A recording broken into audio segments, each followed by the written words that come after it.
Because the line, I feel like, has become such a part of the culture of Shake Shack. Yeah, for sure.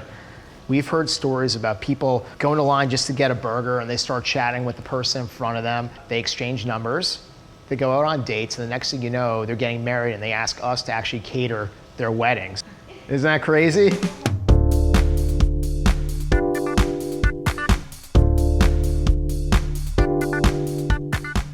Cheers.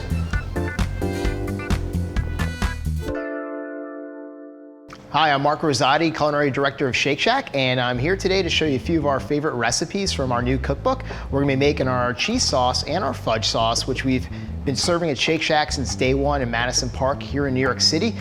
We're gonna be making some fresh-made French fries, and we're also gonna show you how to make some milkshakes.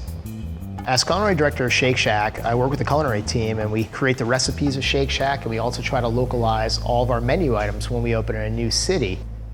We're gonna start off making our cheese sauce here. We have some onions and some jalapeno peppers to start. Just gonna chop these guys up. So that's about a half an onion. And then for the jalapeno, we just want a little bit of heat. So I'm gonna take just a few thin slices to saute with the onion. It's not really a spicy sauce, but there's just like a little touch of heat in there. So I have a pan over here getting hot. I'm gonna add a little bit of canola oil. I'm gonna add in the onions, jalapenos, and what I have here is some peppercorns. I'm gonna keep them whole because what I'm trying to do is just infuse the cream that we're gonna add into here. So when we strain it out to make the cheese sauce, all that flavor is actually in the cream.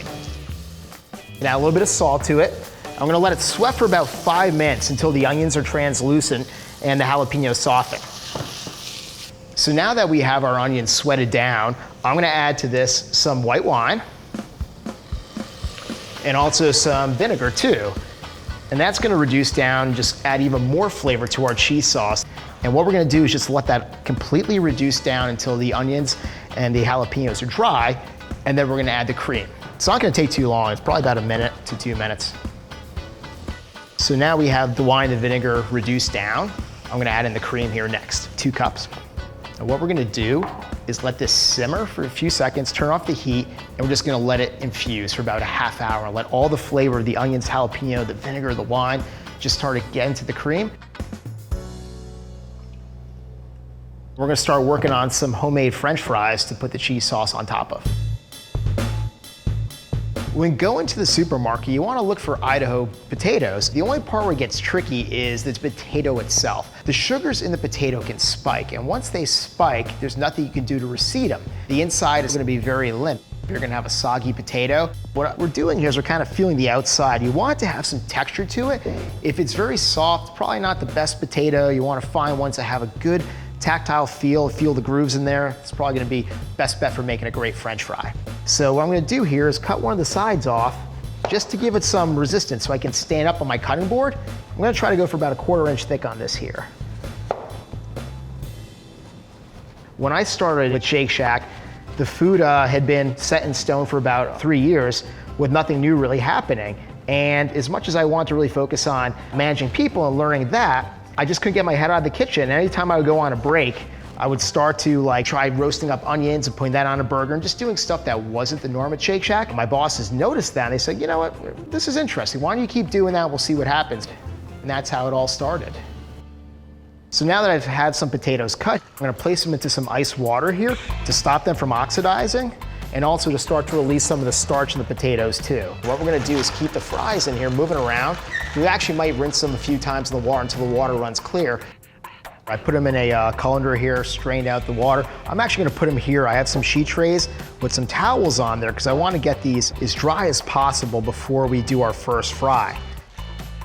Our crinkle cut fries, which we're famous for, are actually frozen, which back in the day, we used to think that was a bad thing. Everything else on our menu is fresh. We're getting our beef ground fresh. Our custards made fresh in-house every day, but we thought we could do better. And so we decided to launch a fresh cut fried Shake Shack. But our poor managers and cashiers, like on the front lines every day, they had guests coming in, getting their fries, looking at them, throwing them on the tray, going, you just ruined my day. I want to get your crinkle cuts. What the hell is this? At the end of the day, it's all about having fun. It's up to you. It's whatever fry you want to eat, whatever fry you feel like making at the time. These are absolutely wonderful. This is a good shape once it fries up, so when you go to pick up that cheese sauce, it's not gonna break, it's gonna have good rigidity to it. And I have my oil all set at 320. I'm gonna take some, and what I'm gonna do is, I don't wanna add too many of these to the pan at once. You don't want that oil to splash up. And we're only gonna let them go for about 2 minutes, until they're just all the way cooked through, but still slightly raw in the center. We also do not wanna take on any color on the outside this time. This is just a slow cook. So it's been about 2 minutes and these potatoes are getting nice and soft in the center. It's still a little bit of resistance. Again, it's exactly what you're looking for. And what we're gonna do is let them rest for at least 15 minutes before we do the final fry. And what's great about this part of the process is you can do this part in advance and you can keep them in your refrigerator. So when your friends come over, you can just do that final fry. So it's a lot faster to get the fries out for your friends. So now I've got my cream back on the stove after letting it infuse for about 30 minutes. And what I'm doing is I'm bringing it up to the barest simmer possible. I just wanna see maybe 1 or 2 bubbles. I don't wanna cook this too much.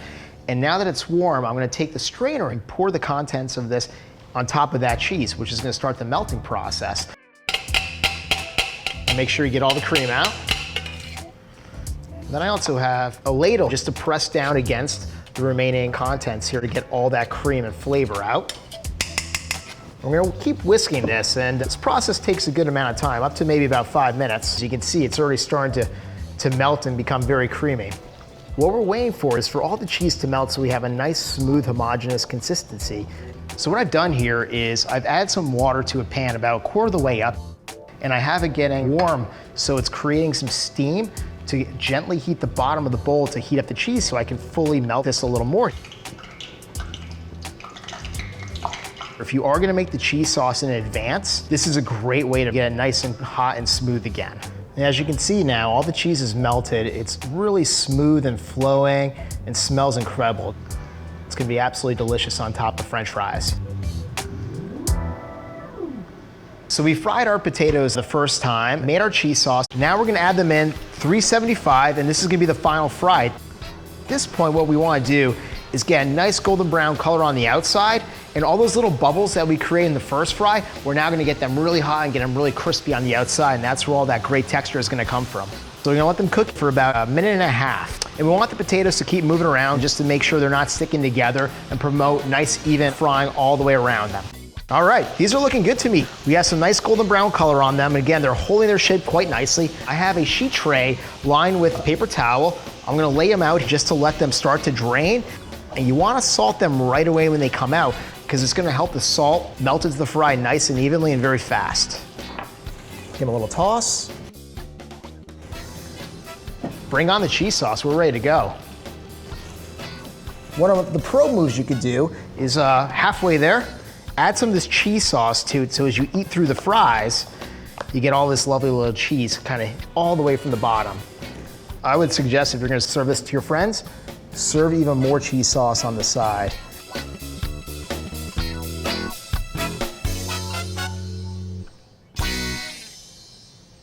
So next I'm gonna show you our fudge sauce, which is another Shack classic. It's a very simple recipe. It's a mixture of cream, milk, butter, sugar, and bittersweet chocolate.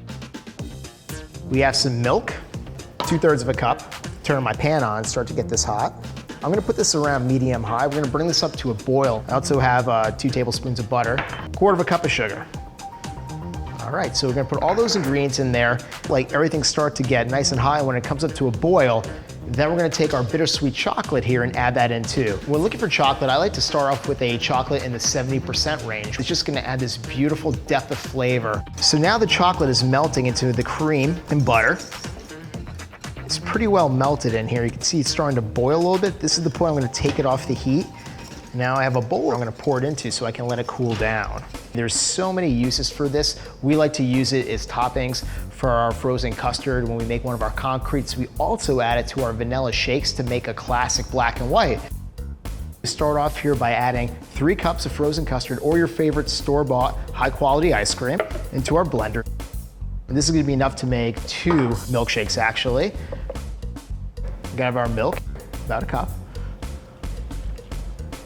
And lastly, we have our fudge sauce. And add about 1/4 of a cup of this. And what I love about this shake is I feel it's just so classic and nostalgic. I'm just gonna blend this guy now.